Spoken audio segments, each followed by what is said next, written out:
ଜାଣିଥିବେ ଆମର ଚିକେନ ଇଏ ପଡ଼ି ଦେଖନ୍ତୁ ସବୁ ପଡ଼ିଯାଇଛି ଦେଖିପାରୁଥିବେ ଏ ସବୁ ଚିକେନର ସବୁ ଆମର ମସଲା ମସଲି ପଡ଼ିକି ସବୁ ରେଡ଼ି ହେଇଯାଇଛି।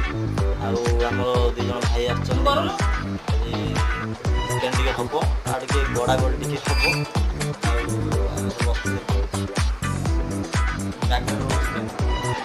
ମ୍ୟାଗନେଟ୍ ହେଇସାରିଲା ପରେ ଆମର ମାନେ ତରକାରୀ ଟେଷ୍ଟଟା ଭଲ ଆସିବ ତରକାରୀଟା ଆଉ ମ୍ୟାଗନେଟ୍ ସହ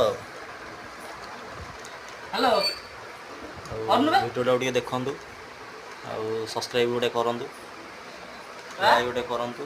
ଆଉ ଭିଡ଼ିଓ ଯଦି ଭଲ ଲାଗିବ ସବସ୍କ୍ରାଇବ୍ କରିବେ ନହେଲେ କରିବେ ନାହିଁ ସ୍କିପ୍ କରିଦେବେ ଗଲେ ଦେଖିବେ ନାହିଁ କୌଣସି ଭିଡ଼ିଓ ବି ଆପଣ ଦେଖନ୍ତୁ ନାହିଁ। ଭଲ ଲାଗିବ ତ ଗୋଟେ ସବସ୍କ୍ରାଇବ୍ କରିବେ ଲାଇକ୍ କରିବେ ଆଉ ସାଙ୍ଗମାନଙ୍କ ସହିତ ସେୟାର କରିବେ। ଆଜି ଟିକେ ଚିକେନ୍ ରବିବାର ତ ଆଜି ଟିକେ ଚିକେନ୍ ଟିକେ କରିଦେବା ଆଉ।